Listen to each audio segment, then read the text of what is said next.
서울의 심장부 테헤란로에 마천루들이 하늘을 찌를 듯 솟아있는 그 중심에 진성그룹의 본사 진성타워가 위용을 자랑하며 서 있었다. 유리와 강철로 이루어진 이 거대한 탑의 꼭대기 100층에 위치한 회장실은 도시 전체를 발 아래에 둔 채 완벽한 침묵과 질서 속에서 자신만의 왕국을 구축하고 있었다. 강지훈, 진성그룹의 최연소 CEO이자 대한민국 재계를 움직이는 젊은 거물. 그는 지금 막대한 크기의 통유리창 앞에 서서 마치 신이라도 된 듯 아래를 내려다보고 있었다. 미세한 먼지 하나 허용하지 않는 검은 대리석 바닥 위로 그의 그림자가 길게 드리워졌다.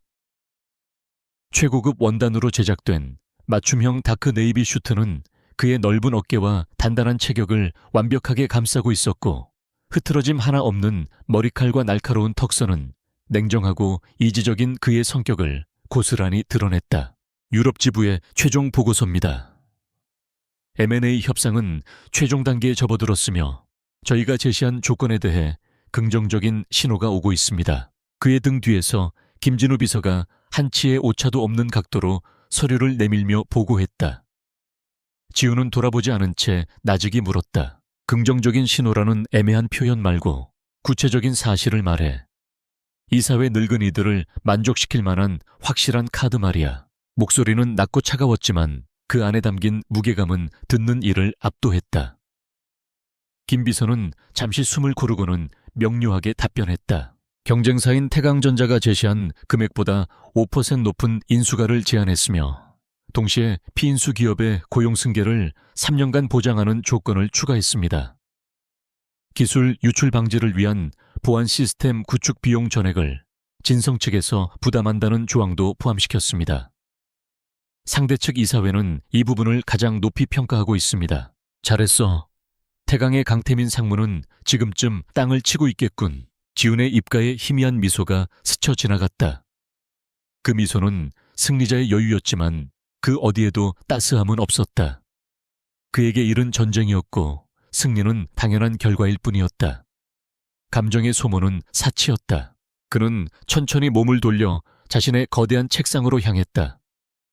미니멀리즘의 극치를 보여주는 사무실에는 오직 최고급 가구와 최첨단 기기들만이 최소한으로 배치되어 있었다. 그 어떤 개인적인 물건도 가족사진 한 장도 찾아볼 수 없었다. 이 공간은 강지훈이라는 인간의 요새이자 그의 텅 빈 내면을 비추는 거울과도 같았다. 다음 일정은 1시간 뒤 국토부 장관과의 비공개 오찬이 있으십니다. 그리고 김 비서가 말을 흐리는 순간 지훈의 날카로운 시선이 그에게 꽂혔다. 그리고 회장님께서 저녁 식사를 함께 하자고 전화를 하셨습니다. 회장님이라는 단어에 지훈의 미간이 미세하게 좁혀졌다. 그에게 회장은 아버지가 아닌 또 다른 경쟁자이자 넘어야 할 산일 뿐이었다. 특히 그의 곁을 지키는 계모 박선주 여사와 그녀의 아들 강태민은 늘 눈엣 가시 같은 존재였다. 일정이 꽉 찼다고 해. 내일 아침에 직접 찾아뵙고 보고드리겠다고. 알겠습니다. 차가운 명령이 떨어지고 사무실은 다시 완벽한 정적에 휩싸였다. 지우는 수천억이 오가는 보고서에 사인을 하면서도 문득 공허함을 느꼈다. 모든 것을 가졌지만 아무것도 없는 듯한 기분. 5년 전 그날 이후로 그의 시간은 멈춰버렸다. 열정, 사랑, 행복과 같은 단어들은 빛바랜 흑백 사진처럼 그의 삶에서 멀어져 갔다. 한서연. 그 이름은 그의 심장에 새겨진 지워지지 않는 흉터였다. 같은 시각 진성타워 1층 로비는 거대한 빌딩의 위용에 압도된 사람들로 북적이고 있었다. 한서연은 4살배기 딸 민서의 작은 손을 꼭 잡은 채 주변을 두리번거렸다. 몇 년 만에 다시 찾은 이곳은 여전히 그녀에게 위압감을 주었다. 우와, 엄마 천장이 엄청 높아. 구름까지 닿겠어. 민서가 하얀 원피스를 입은 채 총총거리며 외쳤다. 아이의 눈에는 모든 것이 신기하고 거대한 놀이터처럼 보였다. 서연은 딸의 머리를 쓰다듬으며 부드럽게 웃어 보였지만 그 미소 뒤에는 긴장감이 역력했다. 그러게, 우리 리나 조금만 조용히 해야 해요. 다른 아저씨, 아주머니들 일하는 곳이니까. 민서의 본명은 강민서였지만 서연은 늘 애칭인 리나라고 불렀다. 아이의 성을 부를 때마다 심장이 내려앉는 것 같아서였다. 5년 전 모든 것을 버리고 도망치듯 떠나온 후 그녀는 오직 딸을 위해 살아왔다. 한때는 촉망받는 디자이너였지만 지금은 작은 공방에서 프리랜서로 일하며 겨우 생계를 유지하고 있었다. 오늘 이곳에 온 것도 진성그룹의 자회사인 진성문화재단에서 발주한 작은 기념품 디자인 프로젝트의 최종 면접 때문이었다. 한서연 씨 맞으시죠? 담당자입니다. 이쪽으로 오시죠. 약속 시간이 되자 한 직원이 그녀를 안내했다. 서연은 민서의 손을 더욱 꽉 잡았다. 리나 엄마, 잠깐만 저기 아저씨랑 이야기하고 올게. 여기 의자에 얌전히 앉아있을 수 있지. 엄마 금방 올 거야. 서연은 로비 한편에 마련된 방문객용 소파에 민서를 앉히고 아이의 작은 가방에서 그림책과 색연필을 꺼내주었다. 민서는 고개를 끄덕이며 의젓하게 대답했다. 응, 리나 그림 그리고 있을게. 서연은 딸의 모습에 안심하며 면접 장소인 15층 회의실로 향했다. 그녀의 마음은 복잡했다. 하필이면 왜 진성그룹이었을까? 수많은 회사 중에 왜 이곳의 일거리를 잡게 되었을까? 강지훈, 그 사람과 마주칠 일은 없겠지만 그의 그림자가 짙게 드리워진 이 건물에 있는 것만으로도 숨이 막혔다. 한편 홀로 남은 민서는 그림책에 토끼를 그리다가 문득 고개를 들었다. 엄마를 기다리는 동안 한 여직원이 들고 가던 쇼핑백에서 무언가 반짝이는 것이 바닥으로 떨어지는 것을 보았다. 그것은 나비 모양의 보석이 박힌 예쁜 머리핀이었다. 와, 예쁘다. 민서는 자기도 모르게 자리에서 일어났다. 여직원은 물건을 떨어뜨린 줄도 모르고 이미 저만치 멀어져 가고 있었다. 민서는 작은 발을 총총 움직여 머리핀을 주었다. 아줌마, 이거 떨어졌어요. 하지만 로비는 너무 넓고 시끄러웠다. 민서의 목소리는 거대한 공간 속으로 흩어졌다. 아이는 머리핀을 돌려줘야 한다는 생각에 여직원이 사라진 방향으로 무작정 따라가기 시작했다. 그녀가 들어간 곳은 여러 대의 엘리베이터가 있는 곳이었다. 그중 한 엘리베이터의 문이 막 열려 있었다. 내부는 금빛으로 번쩍였고 다른 엘리베이터와는 달라 보였다. 민서는 아무 생각 없이 그 안으로 쏙 들어갔다. 아이가 들어가자마자 삐소리와 함께 문이 부드럽게 닫혔다. 그것은 일반 직원들은 사용할 수 없는 CEO 전용 엘리베이터였다. 그리고 버튼은 이미 단 하나 100AF에 불이 들어와 있었다. 지훈은 막 화상회의를 끝내고 잠시 눈을 감고 있었다. 머리가 지끈거렸다. 그때였다. nodding. 고요한 사무실에 울리는 엘리베이터 도착음이 유난히 선명하게 들렸다. 김비서 외에는 아무도 이 엘리베이터를 이용할 수 없었다. 그가 벌써 돌아올 리가 없는데. 지훈의 눈썹이 꿈틀거렸다. 스르륵. 엘리베이터 문이 소리 없이 열렸다. 지훈의 시선은 자연스럽게 그쪽으로 향했다. 그리고 그의 눈이 커졌다. 엘리베이터 안에는 하얀 원피스를 입은 작은 여자아이가 서 있었다. 4살쯤 되었을까. 양갈래로 묶은 머리에 동그랗고 큰 눈. 아이는 거대하고 낯선 공간에 어리둥절한 듯 손에 나비 머리핀을 꼭 쥔 채 두리번거리고 있었다. 넌 누구지? 지훈의 목소리가 평소보다 조금 더 낮게 깔렸다. 그의 영역에 허락 없이 침범한 존재에 대한 경계심 때문이었다. 아이는 그 목소리에 움찔했지만 이내 고개를 들고 지훈을 똑바로 쳐다보았다. 아저씨는 누구세요? 여기는 구름 위에요. 아이의 엉뚱한 질문에 지훈은 순간 할 말을 잃었다. 아이는 전혀 겁을 먹은 기색 없이 오히려 호기심 가득한 눈으로 그와 사무실을 번갈아 보고 있었다. 어떻게 이런 아이가 여기까지 올라온 거지? 보안팀은 뭘 하고 있었나? 여기는 회사다. 꼬마 아가씨, 어떻게 올라왔지? 지훈이 자리에서 일어나 아이에게 다가갔다.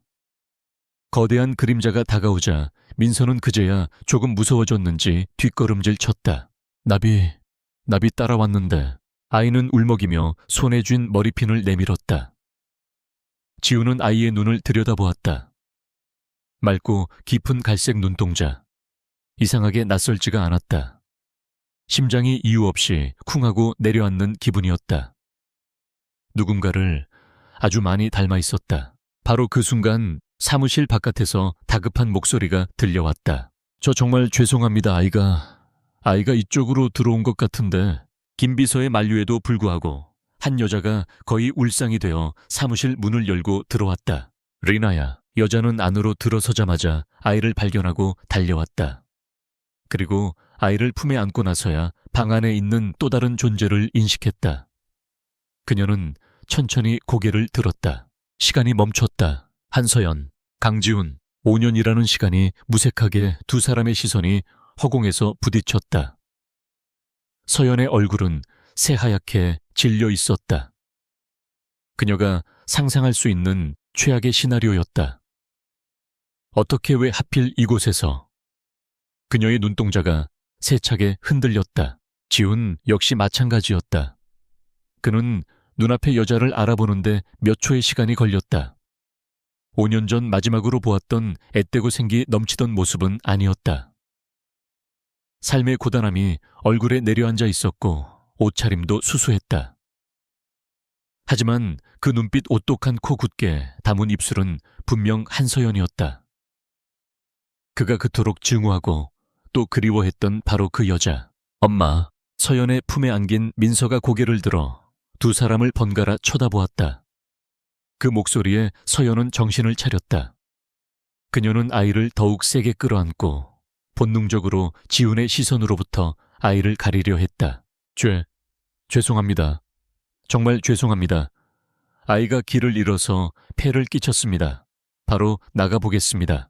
서연은 횡설수설하며 고개를 숙이고는 몸을 돌려 사무실을 빠져나가려고 했다. 그녀의 심장은 미친 듯이 뛰었다.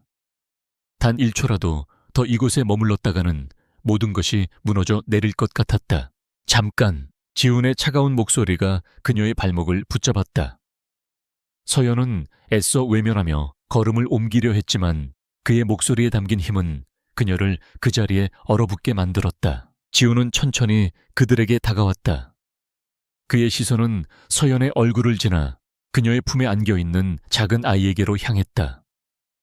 그는 다시 아이의 얼굴을 자세히 들여다보았다. 자신을 닮은 날카로운 눈매, 그리고 서연을 닮은 인매와 하얀 피부.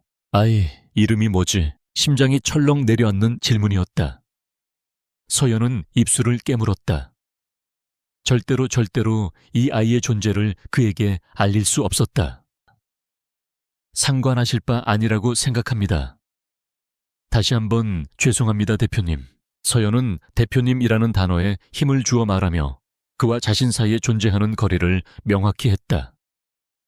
그리고는 더 이상 그의 말을 듣지 않고 아이를 안은 채 도망치듯 사무실을 빠져나갔다.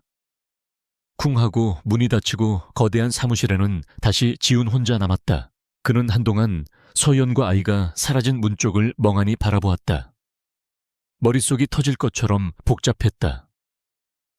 5년 만의 재회. 비참할 정도로 초라해진 그녀의 모습. 그리고 그녀의 품에 안겨있던 아이. 몇 살이었을까? 4살 아니 5살. 그의 머릿속에서 퍼즐 조각들이 미친 듯이 맞춰지기 시작했다. 5년 전 서연은 아무 말 없이 그를 떠났다.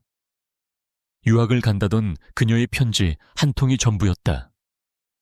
그는 배신감에 치를 떨었고 그녀를 증오하며 지난 5년을 버텨왔다. 그런데 이제 와서 아이와 함께 나타나다니. 지훈은 자신의 책상으로 돌아와 인터폰을 눌렀다. 김 비서. 네, 대표님. 수화기 너머로 김 비서의 긴장한 목소리가 들려왔다. 방금 나간 여자와 아이. 한서연. 5년 전부터 지금까지의 모든 행적 주변 인물, 재산 상태 하나도 빠짐없이 샅샅이 조사해. 오늘 안으로 중간 보고 올려. 이건 내 개인적인 명령이야. 보안 등급 최상으로 올리고 누구도 알아서는 안 돼. 알겠나? 알겠습니다, 대표님. 전화를 끊은 지훈은 다시 창가로 다가갔다. 그의 차가운 눈동자가 분노와 혼란, 그리고 알 수 없는 미세한 떨림으로 이글거리고 있었다. 완벽했던 그의 세계에 균열이 가기 시작했다. 작은 여자아이가 잘못 들어온 그 순간부터 굳게 닫혀있던 그의 성벽이, 그의 멈춰있던 시간이, 모든 것이 뒤바뀌기 시작했다. 한서연과 아이가 사라진 후에도 강지우는 한동안 그 자리에 못 박힌 듯 서 있었다. 그의 완벽한 통제 하에 있던 세계 감정이라는 변수를 철저히 배제했던 그의 일상에 정체불명의 파문이 일었다. 100층 높이의 CEO 사무실은 도시의 소음으로부터 완벽히 차단되어 있었지만 지금 그의 귓께는 자신의 심장이 격렬하게 울리는 소리만이 가득했다. 그는 천천히 자신의 책상으로 돌아와 의자에 깊숙이 몸을 묻었다. 모니터에는 다음 회의 안건과 유럽 M&A 관련 데이터가 빼곡히 떠 있었지만 단 한 글자도 눈에 들어오지 않았다. 그의 머릿속은 온통 방금 재원의 광경으로 가득 차 있었다. 5년. 결코 짧지 않은 시간이었다.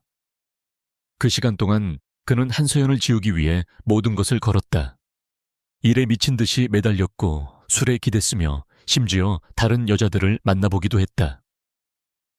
하지만 그 어떤 것도 그녀의 흔적을 지워주지는 못했다. 그녀는 그의 청춘의 가장 빛나는 부분이면서 동시에 가장 깊은 상처였다. 그녀가 남긴 편지 한 장. 더 넓은 세상에서 내 꿈을 펼치고 싶어. 지훈 씨는 내게 너무 과분한 사람이지만 진성그룹의 후계자라는 무게는 내가 감당할 수 없어. 미안해. 그리고 나를 잊어줘. 그는 그 편지를 수백 번도 더 읽었다. 처음에는 부정했고 다음에는 분노했으며 마지막에는 체념했다. 그녀는 야망을 위해 자신을 버렸다고 고작 편지 한 통으로 5년의 사랑을 내팽개쳤다고 결론 내렸다.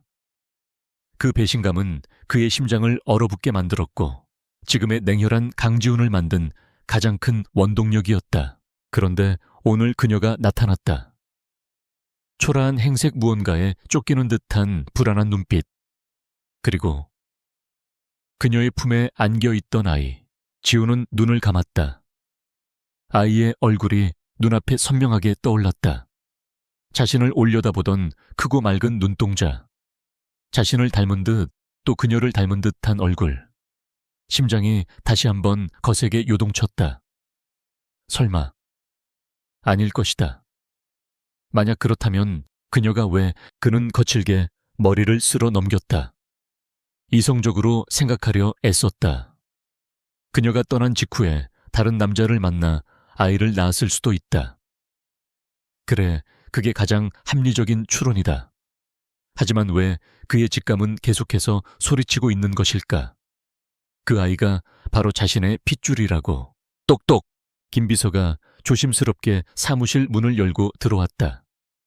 그의 손에는 태블릿 PC가 들려 있었다. 대표님, 국토부 장관님께서 도착하셨습니다. 지훈은 그제야 현실로 돌아왔다.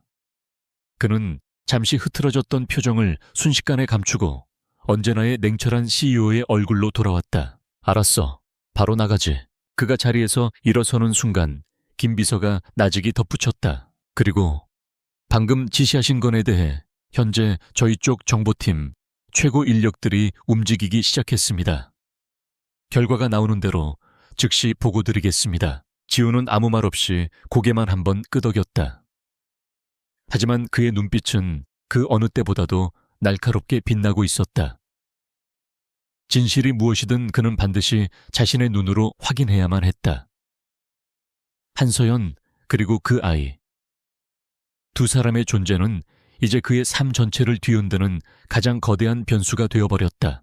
진성타워를 뛰쳐나오다시피 한 서연은 택시를 잡아탔다. 그녀는 뒷좌석에 앉아 민서를 꼭 끌어안은 채 창밖으로 빠르게 멀어지는 거대한 건물을 하염없이 바라보았다. 심장이 금방이라도 터져버릴 것 같았다. 손끝은 차갑게 식어 있었고 온몸이 가늘게 떨려왔다. 엄마, 왜 그래? 어디 아파? 민서가 걱정스러운 눈으로 그녀의 얼굴을 올려다보았다.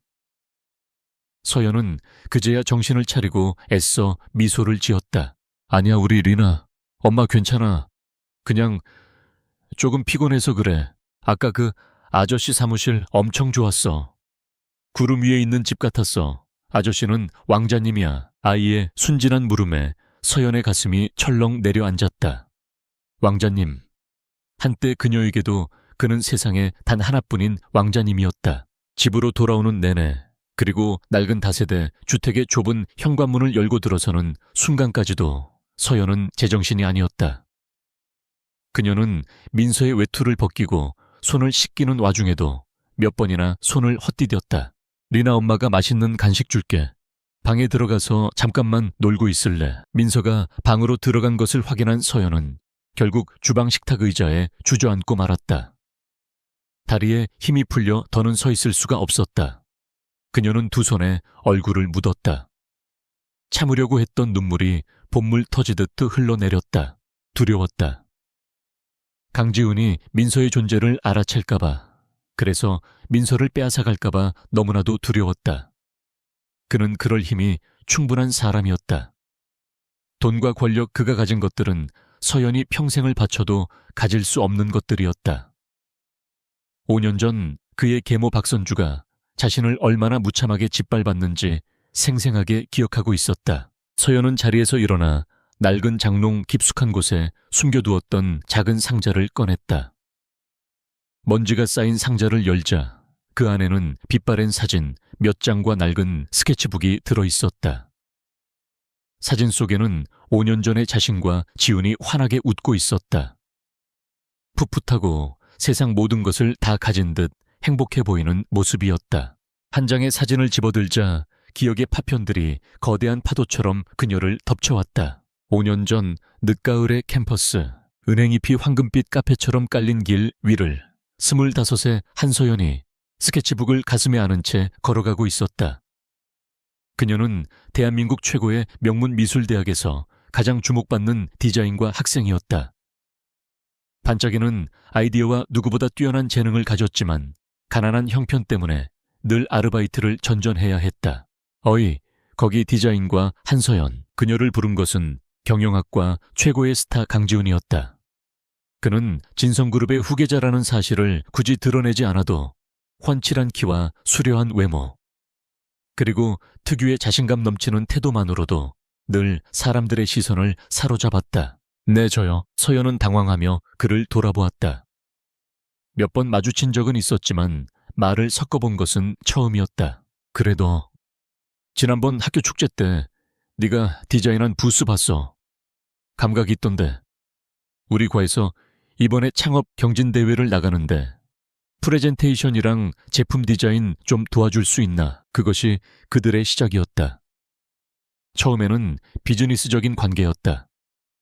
하지만 함께 밤을 새우며 프로젝트를 준비하는 동안 두 사람은 서로에게 깊이 빠져들었다. 서연은 지훈의 냉정한 겉모습 뒤에 숨겨진 따뜻함과 열정을 보았고, 지훈은 서연의 당차고 꿋꿋한 모습, 그리고 그녀의 빛나는 재능에 매료되었다. 서연아, 넌 꼭 세계적인 디자이너가 될 거야. 내가 그렇게 만들어줄게.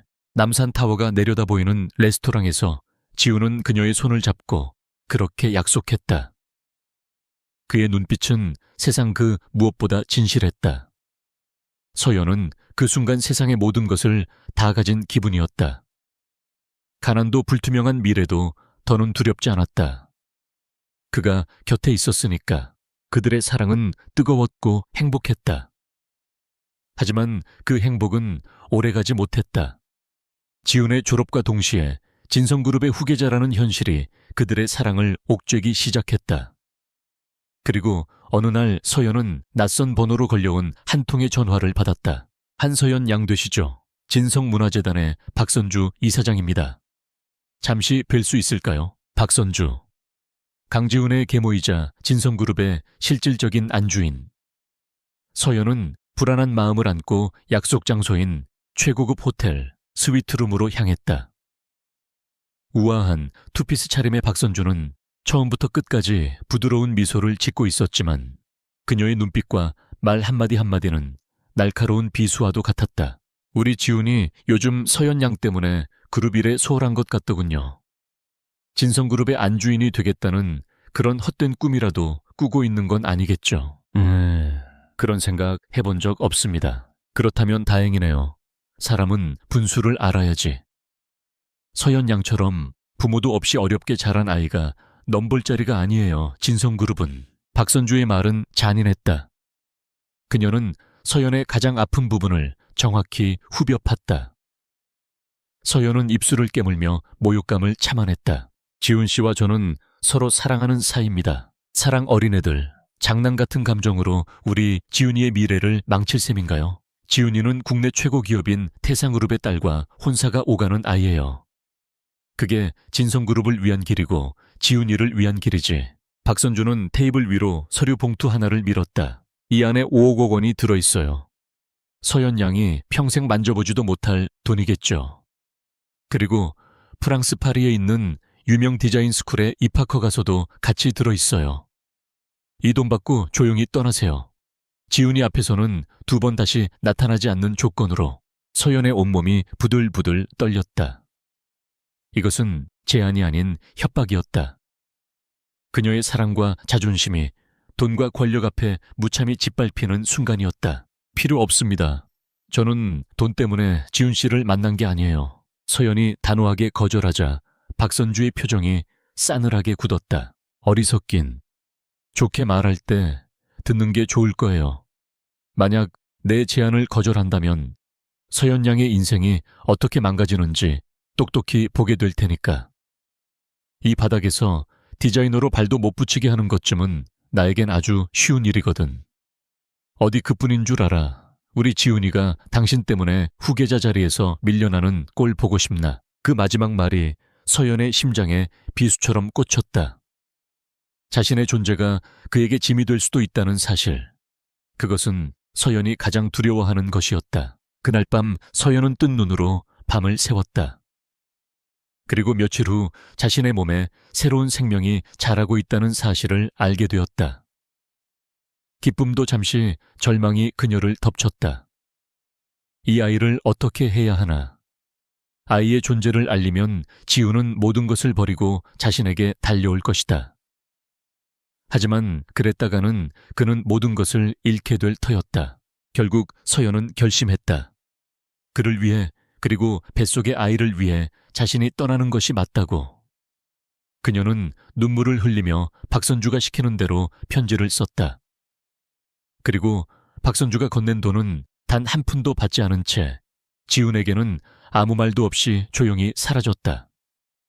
그것이 그를 위한 최선의 선택이라고 스스로를 세뇌하면서 과거의 기억에서 빠져나온 서연은 엎드린 채 오열하고 있었다.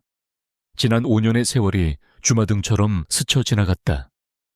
혼자서 입덧을 견디고 만삭의 몸으로 꾸준히 일을 하며 병원에서 홀로 출산의 고통을 겪었던 날들. 민서가 처음 엄마라고 불렀을 때의 벅찬 감동. 그 모든 순간에 그녀는 지독히도 외로웠고 또 지독히도 강해야만 했다. 엄마, 울어. 언제 온 것인지 민서가 방에서 나와 그녀의 등에 작은 손을 얹었다. 서연은 황급히 눈물을 닦고 딸을 돌아보았다. 아니야, 우리 딸. 엄마 안 울어. 눈에 먼지가 들어가서 그래. 그녀는 민서를 품에 꼭 끌어안았다. 이 아이.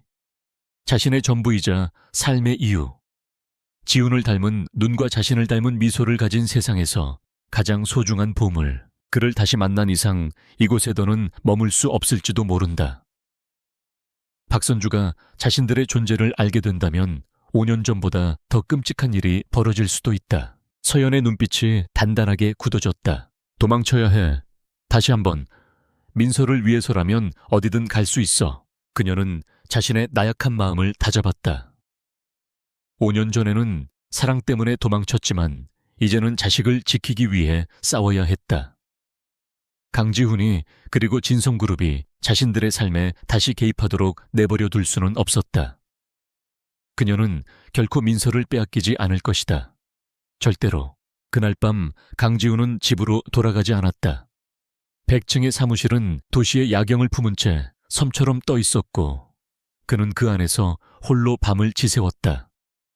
최고급 가죽 소파에 기대 앉았지만 단 1분도 잠을 이룰 수 없었다. 그의 머릿속은 수만 가지의 질문과 가정들로 들끓었다. 새벽이 밝을 무렵 마침내 김비서가 사무실로 들어섰다. 그의 얼굴에는 밤샘의 피로가 역력했지만 눈빛만은 형형하게 빛나고 있었다. 그는 지훈의 앞에 서서 두꺼운 보안 서류처를 테이블 위에 올려놓았다. 밤새 정보팀에서 확인한 내용입니다. 대표님, 지훈은 말없이 서류처를 열었다. 첫 장에는 한서연의 증명사진과 기본적인 인적사항이 정리되어 있었다. 그리고 다음 장부터 지난 5년간의 기록이 날짜별로 촘촘하게 적혀 있었다. 그녀의 삶은 처절했다. 지훈과 헤어진 직후 그녀는 파리로 유학을 가지 않았다. 대신 서울 변두리에 작은 단칸방으로 거처를 옮겼다. 임신과 출산 기간 동안에는 온갖 아르바이트를 전전하며 생활비를 벌었다. 식당 서빙 편의점 야간 근무 공사장 인부들의 식사를 만드는 한바집 주방 보조까지. 한때에도마 대한민국 최고의 미대에서 촉망받던 재능은 그렇게 세상의 거친 풍파 속에서 달아 없어지는 듯 했다. 지훈은 주먹을 세게 쥐었다. 손마디가 하얗게 변할 정도로 힘을 주었다. 그녀가 이런 삶을 사는 동안 자신은 무엇을 했는가? 그녀가 자신을 버렸다는 배신감에 분노하며 더 높은 곳을 향해 앞만 보고 달려왔다. 그녀의 고통을 전혀 상상조차 하지 못했다. 그리고 마침내 가장 중요한 페이지가 나타났다. 아이의 가족관계 증명서 사본이었다. 성명 강민서, 애칭 리나, 출생년 월일. 5년 전 X월실, 출생장소 서울 XX 산부인과. 부공란, 모 한서연, 지훈의 숨이 멎었다. 아이의 생일, 그것은 서연이 그에게서 떠나고 정확히 8개월 뒤였다. 계산할 필요조차 없었다. 심장이 쿵하고 바닥으로 떨어지는 것 같았다. 온몸의 피가 차갑게 식는 동시에 머릿속에서는 뜨거운 불길이 치솟았다. 내 딸, 나의 딸이다. 대표님, 아이의 친부에 대한 기록은 어디에도 없었습니다. 한서연 씨가 의도적으로 기재하지 않은 것으로 보입니다. 김비서의 목소리가 멀게 들렸다. 지훈은 증명서에 박힌 강민서라는 이름을 손가락으로 천천히 쓸었다. 자신과 같은 성씨, 서연은 아이에게 그의 성을 붙여주었다. 그를 떠났으면서 그를 지우지 못했다는 증거였다. 병원 기록은 확인했습니다. 출산 당시 보호자 없이 혼자 입원하고 퇴원했습니다. 지훈은 눈을 감았다. 상상하고 싶지 않은 광경이 눈앞에 그려졌다. 혼자서 산통을 견디고 탯줄을 자르고 아이를 품에 안았을 그녀의 모습. 그 모든 고통의 순간에 자신은 그녀를 원망하고 있었다. 왜? 나직한 탄식이 그의 입에서 흘러나왔다. 대체 왜 나한테 아무 말도 하지 않은 거지? 분노와 죄책감, 그리고 이해할 수 없는 혼란이 그의 내면에서 격렬하게 충돌했다. 그녀는 왜 모든 것을 혼자 짊어져야만 했을까? 편지에 썼던 것처럼 정말 자신의 꿈을 위해서였다면 아이까지 낳아가며 이렇게 비참한 삶을 살 이유가 없었다. 무언가 있다. 자신이 모르는 거대한 비밀이 그들의 이별 뒤에 숨겨져 있었다. 그의 눈빛이 얼음장처럼 차갑게 변했다. 김비서, 2차 지시다. 지금부터 한서연 씨와 아이의 신변을 24시간 밀착 보호해. 단 2사람이 눈치채서는 안 돼. 주변에 접근하는 모든 인물을 파악하고 사소한 위협이라도 감지되면 즉시 나에게 보고하도록. 그리고 5년 전 한서연 씨가 내 곁을 떠나기 직전까지의 모든 행적을 다시 파헤쳐. 그녀가 만났던 사람들 통화 기록 계좌 내역까지 먼지 하나까지 다 털어내. 알겠습니다. 특히 우리 집안 사람들과의 접촉이 있었는지 중점적으로 확인해봐. 아버지, 그리고 박선주 이사장과 강태민 상무까지. 마지막 이름을 말할 때 지훈의 목소리는 칼날처럼 날카로웠다. 그의 직감이 경고하고 있었다. 이 모든 일의 배후에 자신의 가장 가까운 곳에 있는 적들이 존재할지도 모른다는 것을. 같은 시각 진성그룹 본사 30층에 위치한 강태민 상무의 사무실. 강태민은 어젯밤 자신의 정보원으로부터 받은 짧은 메시지를 보며 입꼬리를 올리고 있었다. 강지훈 대표 한서연이라는 여성에 대한 특급 보안 조사를 지시함. 한서연, 5년 전 자신의 어머니 박선주 이사장이 직접 처리했던 강지훈의 유일한 약점. 그 여자가 다시 나타났다. 그는 즉시 어머니의 집무실이 있는 진성문화재단으로 향했다. 어머니 큰일 났습니다. 태민은 다짜고짜 문을 열고 들어가며 소리쳤다. 우아하게 난을 치고 있던 박선주는 흐트러짐 없는 모습으로 아들을 돌아보았다. 호들갑 떨지 마라. 무슨 일이냐. 한서연, 그 여자가 나타났습니다. 어제 강지훈 그 자식이 직접 그 여자에 대한 조사를 지시했습니다. 쥐도 새도 모르게 사라진 줄 알았는데 대체 어떻게 된 겁니까? 그제야 박선주의 미간이 미세하게 좁혀졌다. 그녀는 붓을 내려놓고 차가운 목소리로 물었다. 확실한 정보냐? 제 사람이 직접 확인한 겁니다. 어제 진성타워 로비에서 마주쳤다고 합니다. 심지어 아이까지 데리고 있었다고 합니다. 아이. 박선주의 눈이 가늘어졌다. 그녀는 잠시 생각에 잠기더니 이내 싸늘한 미소를 지었다. 그래서 그 아이가 몇 살이라고 하더냐? 4살이라고. 태민은 그제야 상황의 심각성을 깨달았다. 4살, 5년 전 그 여자가 떠났으니 시기가 정확히 들어맞았다. 멍청한 것, 이제야 알겠느냐. 그 애는 강지훈의 씨앗일 가능성이 아주 높다. 만약 그 사실이 알려지기라도 하면 네가 지금껏 공들여온 모든 것이 물거품이 되는 거야. 박선주의 목소리는 얼음처럼 차가웠다. 그녀는 5년 전 서연을 내쫓으며 모든 것이 완벽하게 끝났다고 생각했다. 하지만 가장 중요한 변수를 놓치고 말았다. 어머니, 그럼 이제 어떻게 해야 합니까? 강지훈이 진실을 알게 되는 건 시간 문제입니다. 태민이 초조하게 물었다. 박선주는 잠시 창밖을 바라보았다. 그녀의 눈에는 재벌가의 안주인다운 우아함 대신 독사의 것처럼 차갑고 잔인한 빛이 감돌았다. 한번 밟아준 풀은 다시는 싹을 틔우지 못하도록 뿌리까지 뽑아버려야지. 5년 전에는 너무 무르게 대처했구나. 그녀는 다시 자리에 앉아 수화기를 들었다. 나다. 사람 좀 써야겠다. 아주 조용하고 깔끔하게 처리할 수 있는 사람으로. 전화를 끄는 박선주는 태민을 돌아보았다. 우선 그 여자의 돈줄부터 끊어버려라. 이번에 우리 재단 기념품 디자인 프로젝트에 지원했다지. 당장 탈락시켜. 그리고 지금 사는 집에서도 쫓겨나도록 손을 좀 쓰고. 스스로 발등에 불이 떨어져야 여기가 얼마나 무서운 곳인지 다시 한번 깨닫게 될 테니. 알겠습니다, 어머니. 그리고 태민아. 박선주가 아들을 나직이 불렀다. 이번 일은 네가 직접 처리해. 더 이상 내 손을 더럽히고 싶지 않구나. 네가 진성의 주인이 되고 싶다면 이 정도 장애물은 네 손으로 직접 치울 수 있어야지. 증거는 절대 남기지 마라. 강지훈이 눈치채지 못하게 어머니의 말에 강태민의 눈빛이 탐욕과 비열함으로 번뜩였다. 이것은 위기이자 기회였다. 이번 일만 제대로 처리한다면 어머니에게 자신의 능력을 증명하고 강지훈을 몰아낼 결정적인 발판을 마련할 수 있을 터였다. 걱정 마십시오, 어머니. 쥐도 새도 모르게 처리하겠습니다. 그 여자와 아이 2번 다시는 저희 눈앞에 나타나지 못하게 만들 테니.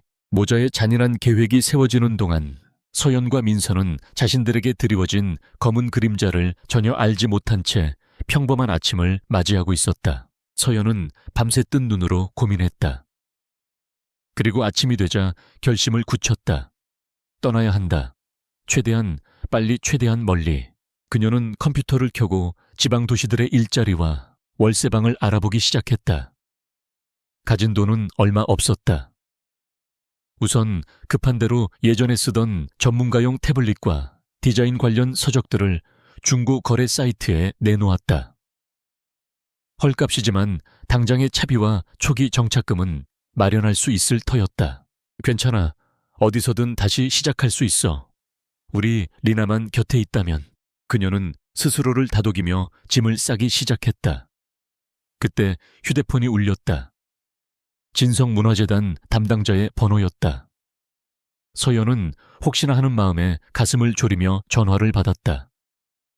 어제 면접 본 프로젝트에 합격했다는 소식이 아닐까. 그렇다면 떠나기 전에 조금이라도 목돈을 마련할 수 있을 텐데. 하지만 수화기 너머로 들려온 것은 차가운 통보였다. 한서연 씨 되시죠? 어제 면접 보신 기념품 디자인건 말입니다만 내부 사정으로 프로젝트 자체가 무기한 보류되었습니다. 죄송하게 됐습니다. 내보. 보류라니요. 어제는 분명 긍정적으로 검토 중이라고 어쩔 수 없게 됐습니다. 그럼 이만. 상대방은 일방적으로 전화를 끊어버렸다. 서연은 망연자실한 표정으로 휴대폰을 내려다보았다. 이상했다. 분명 면접 분위기는 아주 좋았다.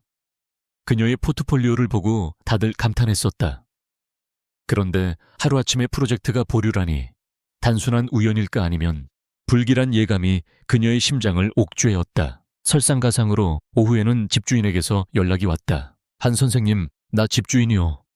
다름이 아니라 다음 달부터 월세를 20만 원 올려야겠어. 주변 시세가 다 그래서 그 가격에 못 살겠으면 이번 달 말까지는 방을 빼줬으면 좋겠는데 내 갑자기 월세를 그렇게 많이요. 아직 계약 기간도 남았는데 사정이 그렇게 됐수다. 싫으면 나가쇼.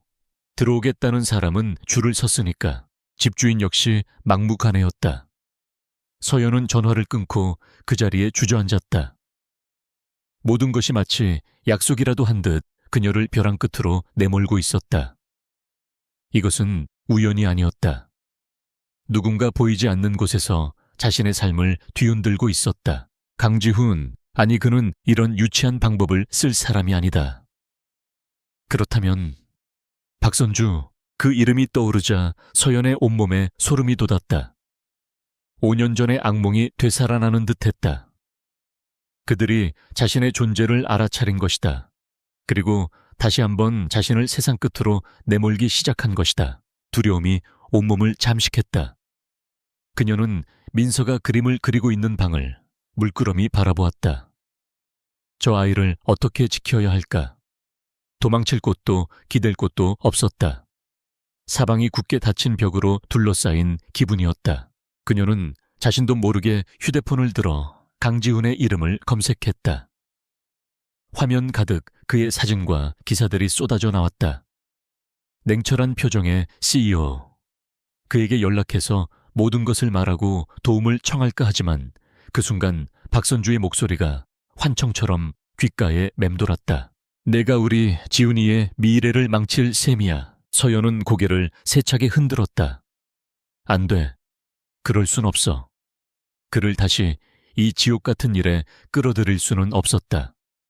이것은 온전히 자신과 자신의 아이가 감당해야 할 몫이었다. 그녀는 휴대폰을 내려놓고 굳게 결심한 듯 자리에서 일어났다. 싸워야 한다면 피하지 않으리라. 어떻게든 자신의 힘으로 딸을 지켜내리라. 한서연을 옥죄는 보이지 않는 손길은 집요하고 잔인했다. 디자인 프로젝트 취소와 집주인의 갑작스러운 횡포는 시작에 불과했다. 며칠 뒤 민서가 다니는 작은 동네 어린이집에서 연락이 왔다. 원장은 난처한 목소리로 서연에게 당장 원으로 와달라고 말했다. 불안한 마음으로 달려간 그녀에게 원장은 서류 몇 장을 내밀며 말했다. 민서 어머님 정말 죄송하지만 민서를 저희 원에서 더 이상 받을 수 없을 것 같습니다. 구청에서 갑자기 위생 및 안전 점검을 나왔는데 저희 원의 정원이 초과되었다고 시정 명령을 내렸네요. 가장 최근에 입소한 아이부터 퇴소 조치를 해야 한다고 해서 내 정원 초과라니요. 민서가 들어올 때만 해도 분명 자리가 있다고 하셨잖아요. 저도 어쩔 수가 없습니다. 당장 내일부터 아이를 보내시면 안 됩니다. 정말 죄송합니다. 원장은 더 이상 대화를 하고 싶지 않다는 듯 고개를 돌려버렸다. 서연은 기가 막혔다. 당장 내일부터 아이를 맡길 곳이 사라진 것이다. 자신이 일을 하려면 누군가는 민서를 돌봐야 했다.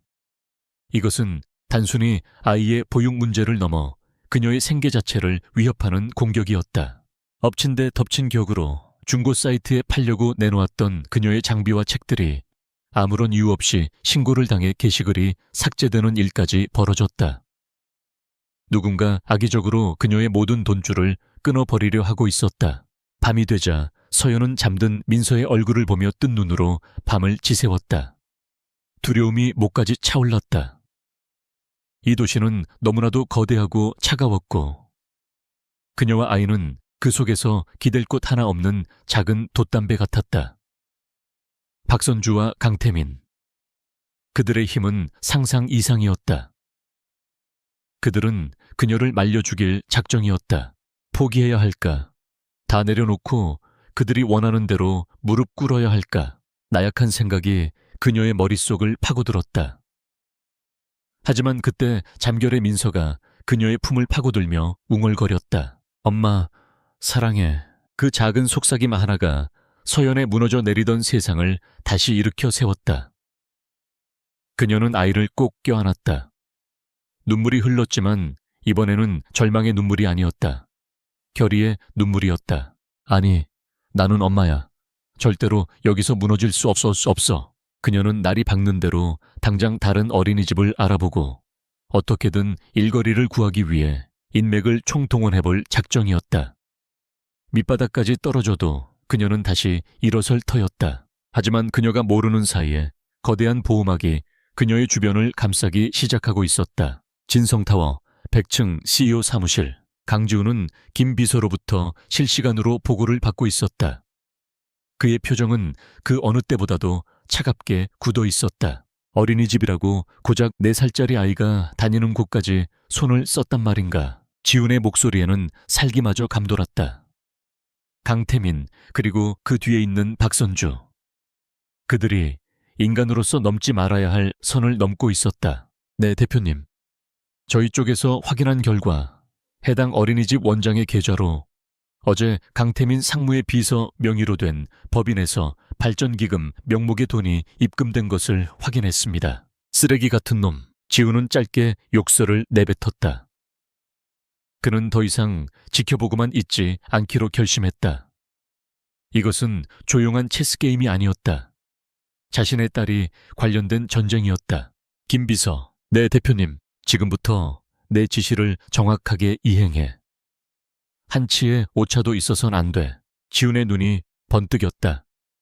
방역의 시간이었다. 첫째 한소연 씨가 거주하는 다세대 주택. 당장 그 건물을 차명으로 매입해. 법무팀 동원해서 오늘 안으로 계약 끝내도록. 그리고 새로운 건물주 대리인을 내세워서 한소연 씨에게 찾아가. 이전 집주인의 무례를 사과하고 건물 전체 리모델링 기념으로 모든 세대의 월세를 1년간 30% 인하한다고 통보해. 계약서도 새로 작성하고. 알겠습니다. 둘째, 진성문화재단의 기념품 프로젝트. 당장 재개시켜. 프로젝트 보류를 지시한 놈이 강태민 쪽 라인이라는 건 안 봐도 뻔하지. 재단 이사장에게는 내가 직접 전화하겠다. 한소연 씨의 디자인 시안이 압도적으로 훌륭해서 CEO가 직접 최종 낙점했다고 전달해. 그리고 계약금은 기존의 2배로 올려서 오늘 바로 지급하도록 하고. 김 비서는 지훈의 신속하고 대담한 결정에 감탄하며 빠르게 그의 지시를 기록했다. 셋째, 그 빌어먹을 어린이집. 우리 그룹 고문 변호사들한테 연락해서 해당 구청 교육과에 익명으로 민원을 넣어. 원장 개인 비리 급식 재료, 횡령 소방안전법 위반 등 찾으면 먼지 하나라도 나올 거다. 당장 특별감사팀이 들이닥치도록 만들어. 원장이 정신을 차리고 한소연 씨에게 무릎 꿇고 사과하게 될 때까지 숨도 못 쉬게 압박해. 넷째, 중고거래 사이트.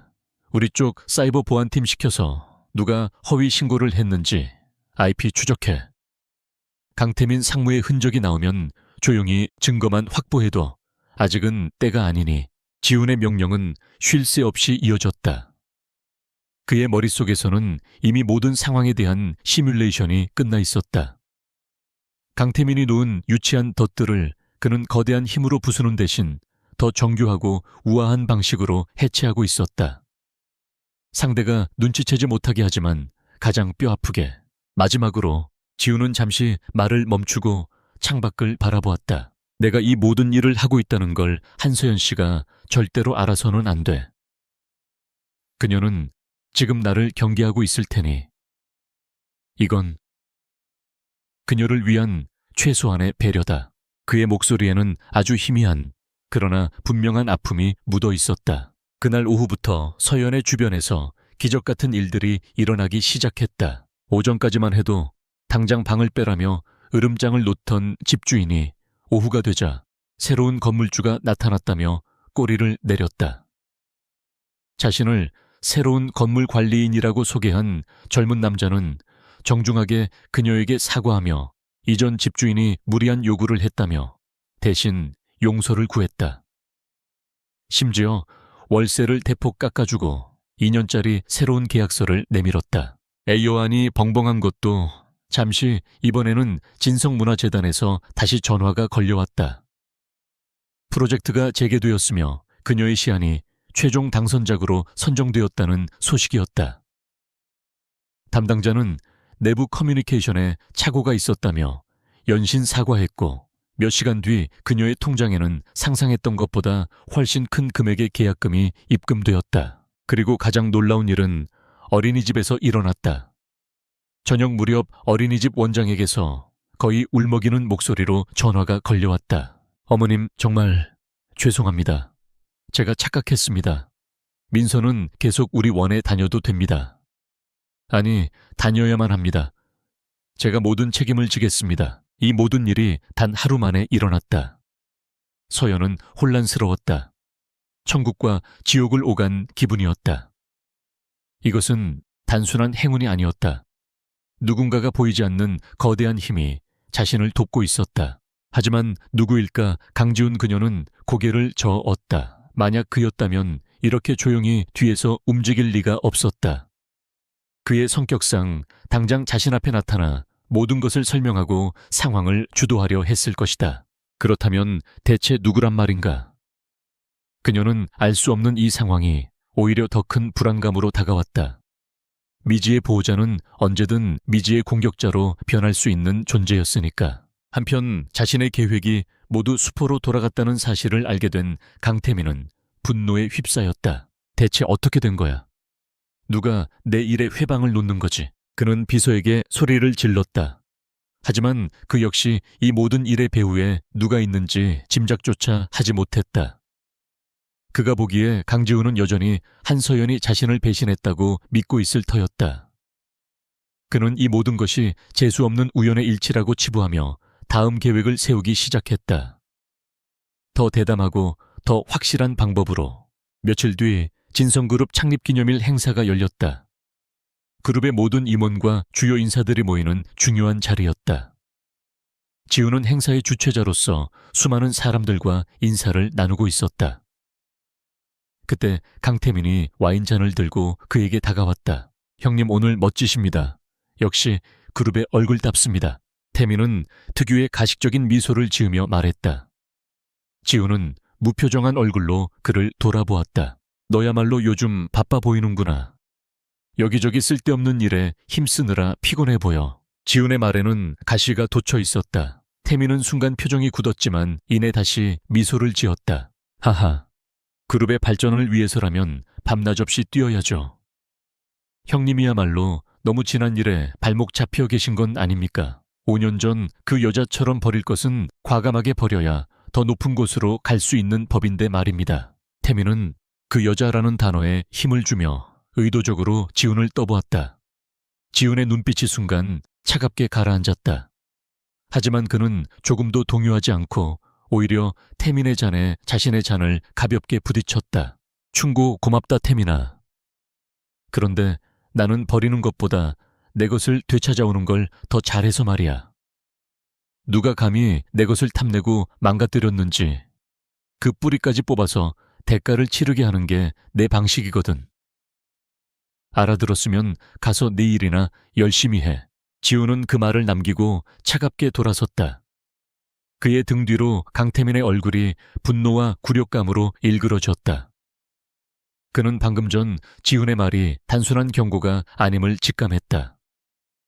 강지훈이 무언가 눈치챘을지도 모른다. 보이지 않는 전쟁의 서막이 올랐다. 한쪽은 자신의 딸과 과거의 사랑을 지키기 위해, 다른 한쪽은 자신의 탐욕과 야망을 지키기 위해. 서울의 화려한 불빛 아래 두 형제의 조용하지만 치열한 싸움이 본격적으로 시작되고 있었다. 그리고 그 전쟁의 한가운데 서연은 자신을 돕는 미지의 존재와 자신을 공격하는 적의 존재 사이에서 진실을 찾기 위해 고군분투하기 시작했다. 그녀는 더 이상 도망만 치는 연약한 여자가 아니었다. 자신의 운명을 스스로 개척하고 딸을 지키기 위해 싸우는 강인한 전사로 거듭나고 있었다. 강지훈이 쳐놓은 보이지 않는 그물은 조용하지만 촘촘하게 진실을 향해 좁혀지고 있었다. 강태민의 어설픈 공격들은 오히려 그의 뒤를 밟는 단서가 되었고, 김비서가 이끄는 정보팀은 밤낮없이 5년 전의 기록들을 파헤쳤다. 그리고 마침내 결정적인 조각이 맞춰졌다. 그것은 한 명의 이름으로부터 시작되었다. 오정식, 5년 전 박선주 이사장의 수행비서 겸 운전기사였다가 갑자기 거액의 퇴직금을 받고 종적을 감춘 남자. 정보팀은 그가 필리핀의 한 작은 섬에서 도박으로 재산을 탕진하고 불법 체류자 신세로 숨어 지내고 있다는 사실을 알아냈다. 김 비서는 직접 필리핀으로 날아갔다. 그는 오정식을 찾아내 돈과 한국으로의 안전한 귀환을 보장하는 조건으로 5년 전 그날의 진실을 녹음 파일에 담아왔다. 지우는 자신의 사무실에서 스피커를 통해 흘러나오는 오정식의 목소리를 듣고 있었다. 그날 사모님께서는 한서연이라는 아가씨를 호텔 스위트룸으로 부르셨습니다. 처음에는 돈 봉투를 건네셨죠. 하지만 그 아가씨가 거절하자 사모님의 표정이 정말 무섭게 변했습니다. 그 아가씨의 집안 부모님 없는 것까지 들먹이면서 모욕을 주셨고, 만약 헤어지지 않으면 강지훈 대표님의 앞길을 막고 디자인 업계에서 아예 매장시켜버리겠다고 협박하셨습니다. 그가 까뛰어져자 지훈의 손에 들려있던 위스키 잔에 금이 가기 시작했다.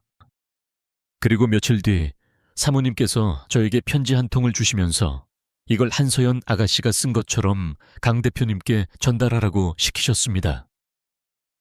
그 아가씨는 돈은 한 푼도 받지 않고 떠났는데 사모님께서는 오히려 회사 공금 5억 원을 횡령해서 마치 그 돈으로 아가씨를 떼어낸 것처럼 서류를 조작하셨습니다. 그 돈은 전부 제 차명 계좌를 거쳐 사모님 비자금으로 들어갔습니다. 저는 그 대가로 입을 다무는 조건으로 퇴직금과 해외 도피 자금을 받았습니다. 죄송합니다, 대표님. 정말 죄송합니다. 늦달깍 녹음이 끝나고 사무실에는 무거운 침묵만이 내려앉았다. 모든 것이 명확해졌다. 그녀는 그를 버린 것이 아니었다. 그의 미래를 위해 잔인한 협박에 못 이겨 스스로를 희생한 것이었다. 그가 배신감에 몸부림치던 그 순간, 그녀는 세상의 가장 어둡고 차가운 곳에서 홀로 모든 것을 감내하고 있었다. 그리고 그 모든 비극의 중심에는 자신이 어머니라고 불렀던 여자 박선주가 있었다. 지우는 금이 간 위스키 잔을 테이블 위에 내려놓았다. 그의 얼굴에는 더 이상 슬픔이나 분노의 감정이 드러나지 않았다. 모든 감정이 증발해버린 듯 차갑고 공허한 표정. 하지만 그의 눈동자 깊은 곳에서는 검은 불꽃이 타오르고 있었다. 그것은 모든 것을 제로 만들어 버릴 듯한 지독히도 차가운 분노였다.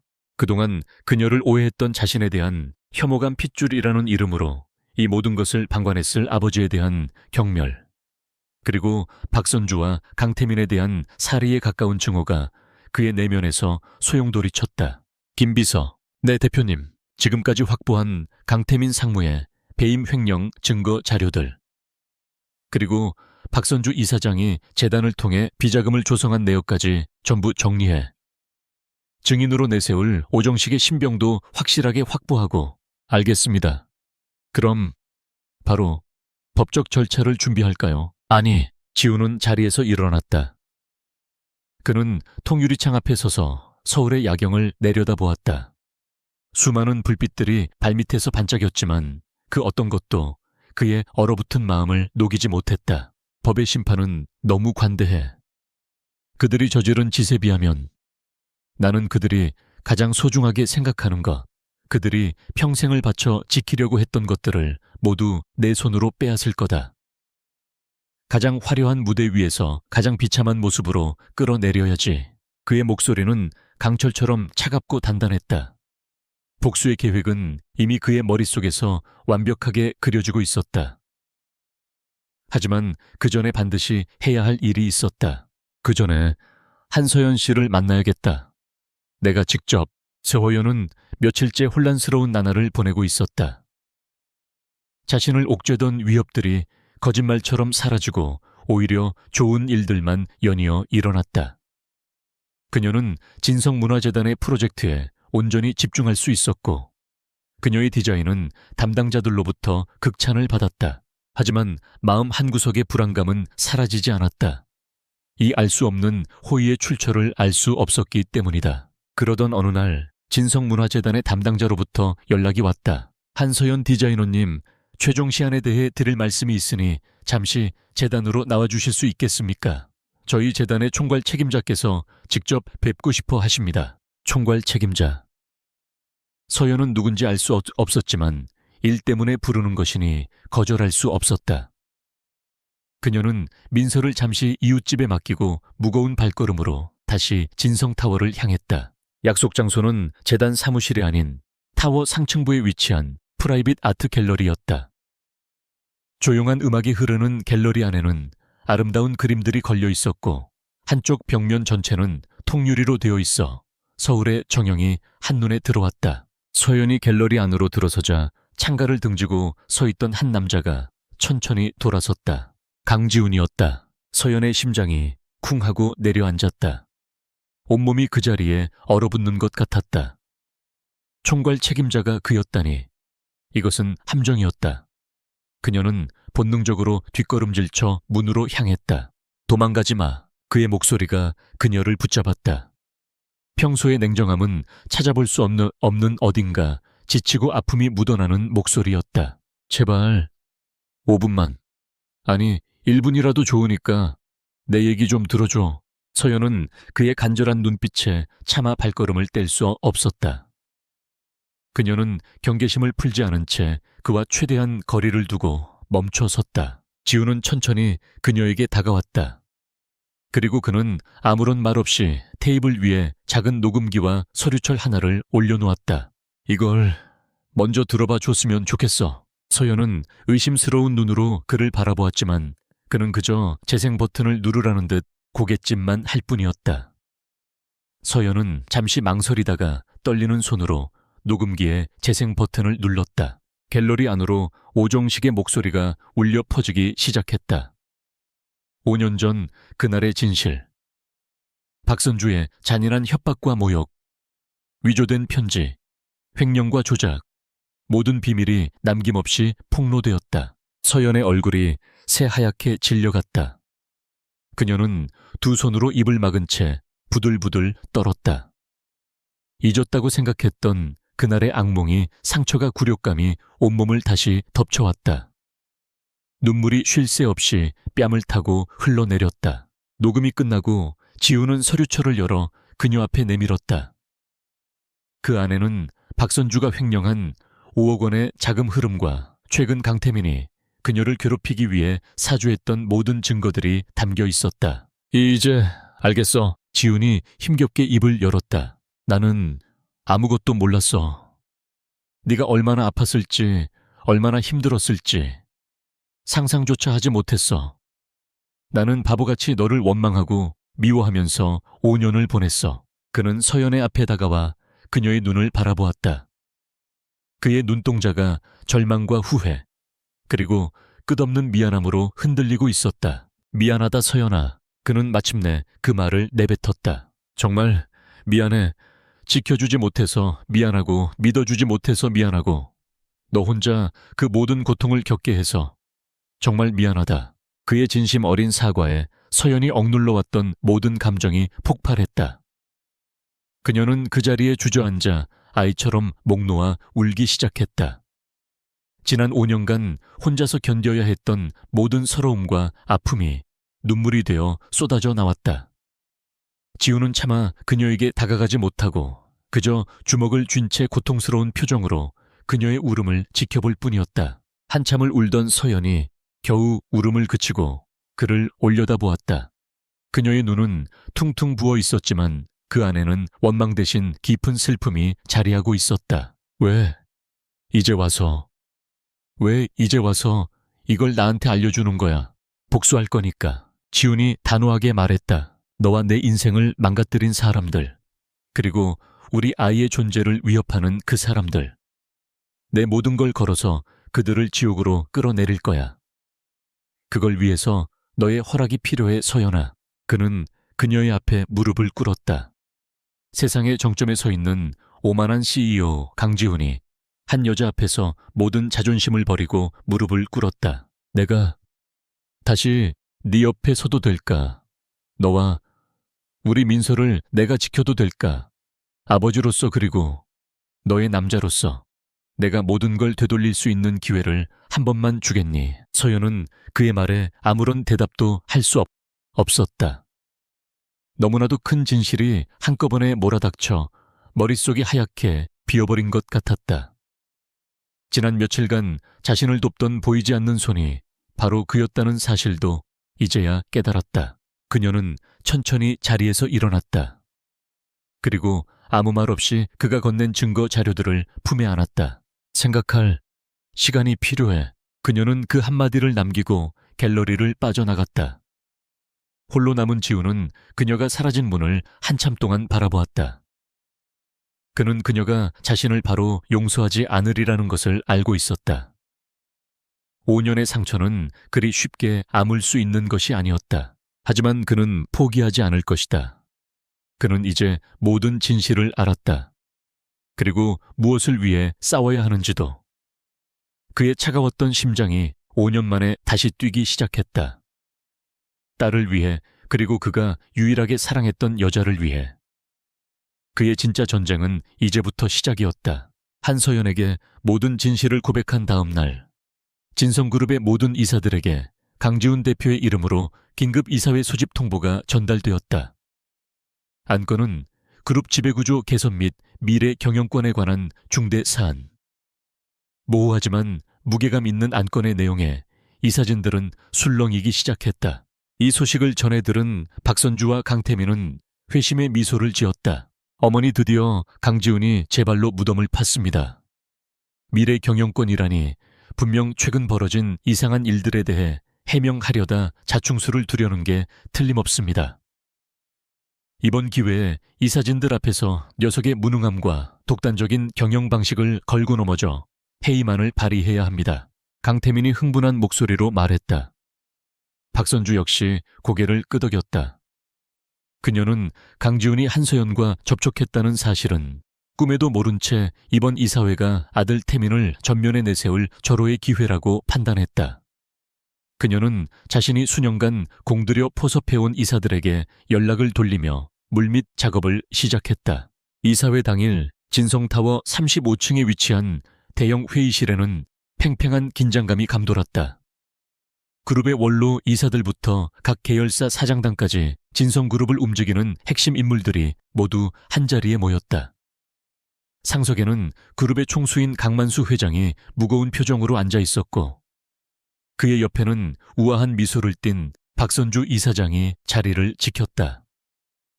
강태민은 자신감 넘치는 표정으로 자신의 자리에 앉아 맞은편에 앉은 강지훈을 경멸적인 시선으로 훑어보았다. 하지만 강지훈은 그 모든 시선에도 조금의 동요도 없이 얼음처럼 차가운 표정으로 앉아 있었다. 그의 눈빛은 폭풍 전야의 고요한 바다처럼 깊고 어두웠다. 강만수 회장이 회의 시작을 선언하자마자 강태민이 기다렸다는 듯이 먼저 포문을 열었다. 의장님, 그리고 이사님 여러분. 오늘 이 자리를 빌려 동생인 강지훈 대표의 최근 이해할 수 없는 경영 행태에 대해 심각한 우려를 표명하고자 합니다. 대표의 독단적인 결정으로 진성문화재단의 주요 프로젝트가 아무런 설명 없이 번복되고 심지어 그룹의 자금을 이용해 특정 다세대 주택을 시세보다 비싸게 매입하는 등 회사에 손실을 끼칠 수 있는 배임 행위의 정황이 포착되었습니다. 이는 CEO로서의 자질을 의심케 하는 심각한 사안입니다. 태민의 선제 공격에 몇몇 이사들이 동조하며 웅성거리기 시작했다. 박선주는 만족스러운 미소로 아들을 바라보았다. 모든 것이 그녀가 그린 그림대로 흘러가고 있었다. 모든 비난의 화살이 자신에게 쏠리는 와중에도 지우는 표정 하나 바꾸지 않았다. 그는 태민의 말이 끝나기를 기다렸다가 나직하지만 회의실 전체를 울리는 목소리로 입을 열었다. 강태민 상무의 우려 잘 들었습니다. 그렇다면 그 우려에 대한 답변과 함께 오늘 제가 이사회를 소집한 진짜 이유를 말씀드리겠습니다. 지우는 자리에서 일어나 회의실의 대형 스크린을 향해 리모컨을 눌렀다. 스크린에 가장 먼저 떠오른 것은 강태민의 이름과 함께 빼곡히 정리된 금융거래 내역이었다. 강태민 상무가 제기한 이해할 수 없는 경영 행태에 대해 말하기 전에 먼저 강 상무 본인의 이해하기 쉬운 범죄 행태에 대해 짚고 넘어가야 할 것 같습니다. 뭐라고? 여기 보시는 것은 강 상무가 지난 3년간 법인카드를 유용하고 유령 회사를 통해 비자금을 조성한 내역입니다. 청담동의 고급 유흥주점 가족 명의의 해외 페이퍼 컴퍼니로 흘러들어간 자금 그 액수가 무려 200억 원이 넘습니다.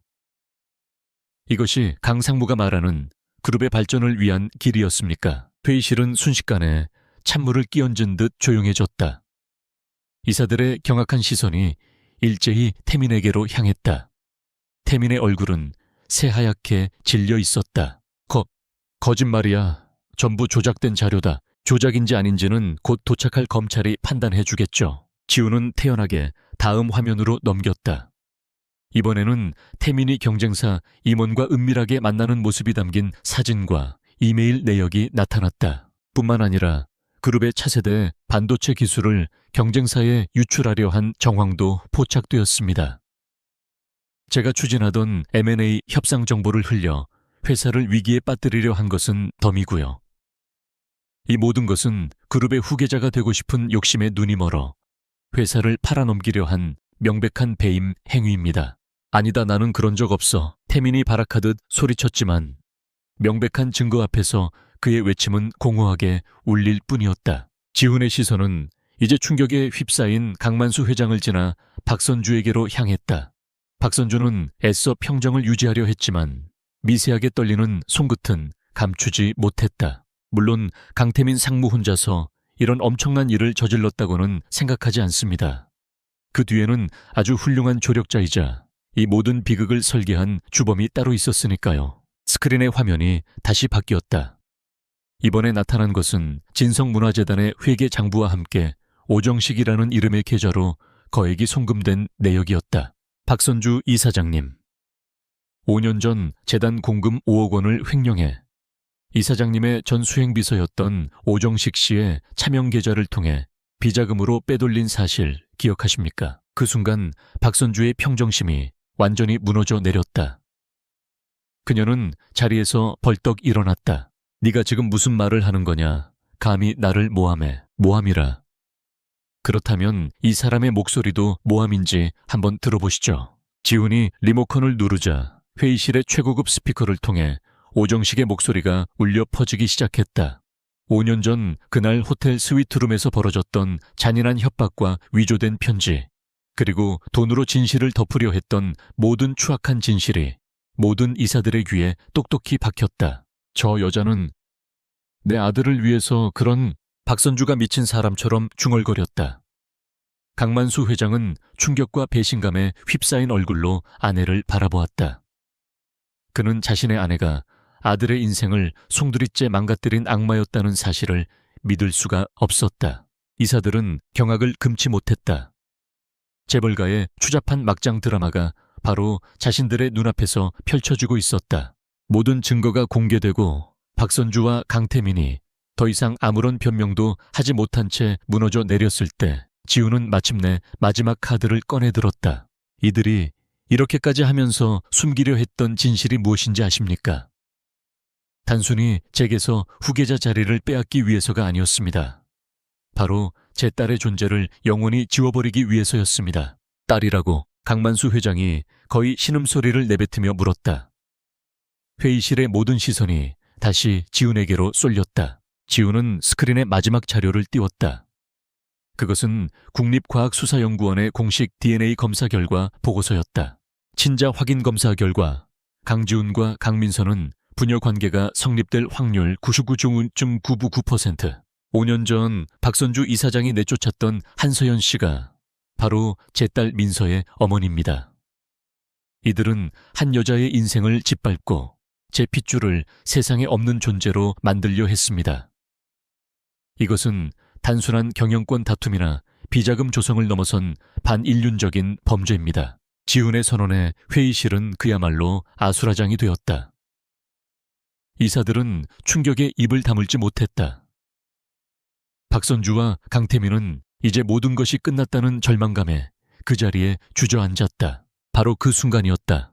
매울컥 회의실의 육중한 문이 열렸다. 그리고 그 안으로 김 비서의 안내를 받으며 한 여자가 걸어 들어왔다. 한서연이었다. 그녀는 더 이상 5년 전에 상처 입은 어린 소녀도 며칠 전에 불안에 떨던 미혼모도 아니었다. 단정하게 빗은 머리 굳은 결의에 찬 눈빛, 그리고 꼿꼿하게 편 허리. 그녀는 당당하게 회의실 안으로 들어서 자신을 경멸하고 짓밟았던 박선주를 똑바로 마주보았다. 그녀의 등장은 박선주와 강태민의 관뚜껑에 마지막 못을 박는 것과도 같았다. 살아있는 증거, 그들의 모든 거짓말을 무너뜨리는 진실의 현신. 서연은 아무 말도 하지 않았다. 하지만 그녀의 존재 자체가 모든 것을 증명하고 있었다. 지훈은 그녀를 향해 천천히 걸어갔다.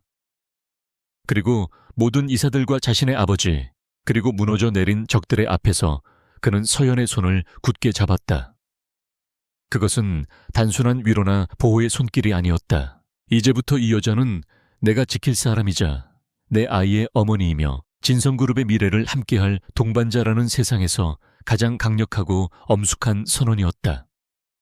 두 사람의 시선이 허공에서 마주쳤다. 5년이라는 길고 긴 시간을 돌아 마침내 그들의 진짜 이야기가 다시 시작되는 순간이었다. 이사회의 폭풍이 휩쓸고 지나간 진성그룹은 거대한 경랑에 휩싸였다. 대한민국 재계를 뒤흔든 충격적인 사건에 언론은 연일 대서특필했고 주간은 폭락과 폭등을 거듭했다. 하지만 혼돈의 중심에서 강지훈은 그 어느 때보다도 침착하고 신속하게 상황을 수습해 나갔다.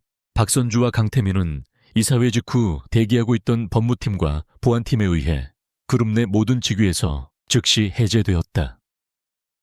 그들의 모든 법인카드와 출입 권한은 정지되었고 사무실은 압수수색을 위해 폐쇄되었다. 지훈이 넘긴 증거 자료들을 토대로 검찰 수사가 시작되었고 모자는 출국금지 조치를 당한 채 곧 법의 심판대에 서게 될 운명에 처했다. 강만수 회장은 모든 사태에 책임을 지고 경영 일선에서 완전히 물러나겠다는 대국민 사과문을 발표했다. 그날 밤 그는 처음으로 지훈의 사무실을 찾아왔다. 5년이라는 시간 동안 서먹했던 부자는 도시의 야경을 배경으로 오랫동안 침묵 속에 서 있었다.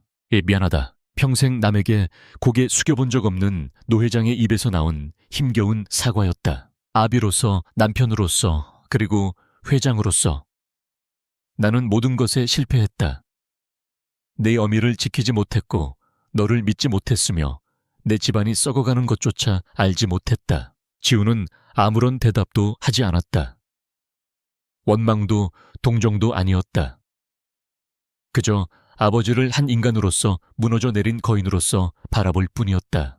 이제 진성은 온전히 내 것이다. 네가 옳았다.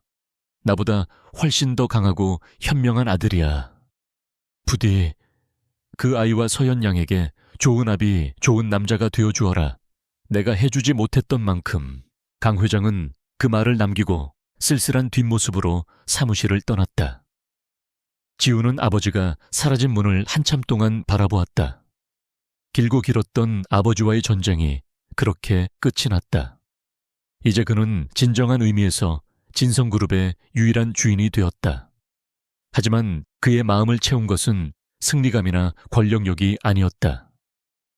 이제부터 자신이 짊어져야 할 책임감, 그리고 지켜야 할 사람들에 대한 묵직한 사랑이었다.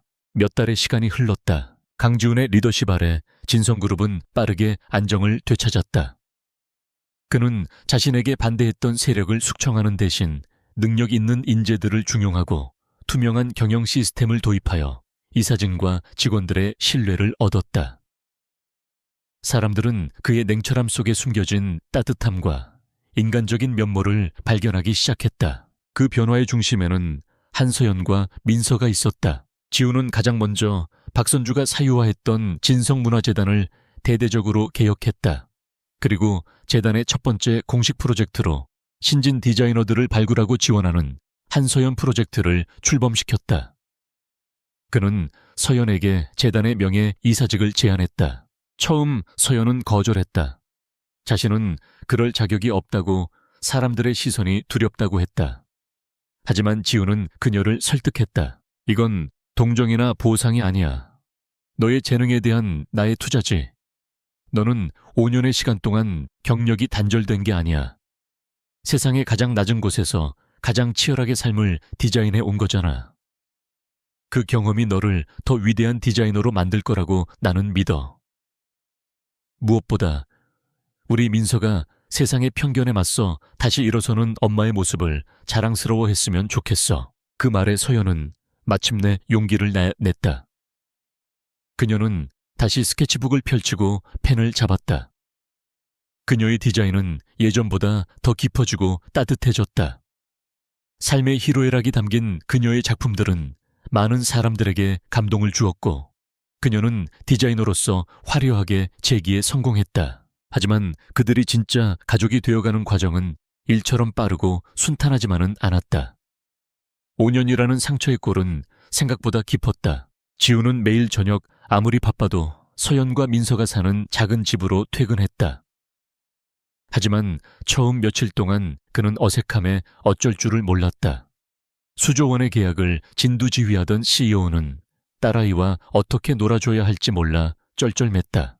리나야, 아빠랑 레고 할까? 그가 어색하게 장난감 상자를 내밀면 민서는 낯을 가리며 서연의 등 뒤로 숨어버리기 일쑤였다. 서연 역시 그와 단둘이 남으면 무슨 말을 해야 할지 몰라 침묵이 흐르곤 했다. 하지만 지우는 포기하지 않았다. 그는 서툰 솜씨로 민서가 좋아하는 오므라이스를 만들려다 주방을 엉망으로 만들기도 하고 동화책을 읽어주다가 꾸벅꾸벅 졸아서 민서의 놀림감이 되기도 했다. 주말에는 비서도 없이 직접 운전대를 잡고 화려한 백화점 대신 민서가 좋아하는 동물원과 놀이공원을 찾았다. 그렇게 하루하루 작은 시간들이 쌓여갔다. 어느 주말 오후 세 사람은 한강공원으로 피크닉을 갔다. 서연이 준비한 도시락을 먹고 지우는 민서와 함께 비눗방울 놀이를 했다. 지훈이 커다란 비눗방울을 불자 민서가 까르르 웃으며 그 뒤를 쫓아다녔다. 햇살 아래 딸의 웃음소리를 들으며 달리는 지훈의 얼굴에는 그동안 찾아볼 수 없었던 순수한 행복의 미소가 가득했다. 그 모습을 물끄러미 바라보던 서연의 눈가가 촉촉해졌다. 그녀는 지난 5년간 단 한 번도 이런 평범한 행복을 꿈꿔본 적이 없었다. 그녀는 자리에서 일어나 비눗방울을 터뜨리려다 넘어진 민서를 일으켜주러 가는 지훈에게 다가갔다. 흙이 묻은 민서의 무릎을 그가 조심스럽게 털어주고 있을 때였다. 아빠, 민서가 지훈의 목을 와락 끌어안으며 외쳤다. 그동안 늘 아저씨라고 부르던 딸의 입에서 처음으로 나온 아빠라는 단어였다. 지훈은 그 자리에 얼어붙었다. 그는 떨리는 손으로 아이의 작은 등을 마주 안았다. 심장이 벅찬 감동으로 터질 것 같았다. 그는 고개를 들어 서연을 바라보았다. 그녀 역시 눈물을 글썽이며 따뜻한 미소로 그를 보고 있었다. 그 순간 그들은 비로소 진짜 가족이 되었다. 계절이 바뀌고 1년이라는 시간이 흘렀다. 진성타워 100층 CEO 사무실. 예전에 그곳은 적막하고 차가운 공간이었지만 지금은 완전히 다른 세상이 되어 있었다. 거대한 통유리창 옆 햇살이 가장 잘 드는 곳에는 민서를 위한 작은 책상과 의자가 놓여 있었다. 알록달록한 크레용과 스케치북, 그리고 인형들이 어지럽게 널려 있었지만 그 풍경은 그 어떤 예술 작품보다도 완벽했다. 지우는 막 중요한 화상회의를 끝내고 넥타이를 느슨하게 풀었다. 그러자 책상 밑에서 무언가 꿈틀거리며 기어나왔다. 까꿍 아빠 나 찾았지. 숨바꼭질을 하던 민서가 장난기 가득한 얼굴로 그를 보며 웃었다. 지우는 딸을 번쩍 들어 자신의 무릎에 앉혔다. 우리 공주님, 아빠 일하는데 방해하면 못 써요. 그의 목소리는 한없이 다정했다. 그때 사무실 문이 열리고 서연이 커피 2잔을 들고 들어왔다. 그녀는 이제 진성문화재단의 성공적인 이사이자 지훈의 가장 든든한 파트너가 되었다. 무슨 할 얘기가 그렇게 많아요. 우리 딸 아빠 기다리다 목 빠지겠네. 미안.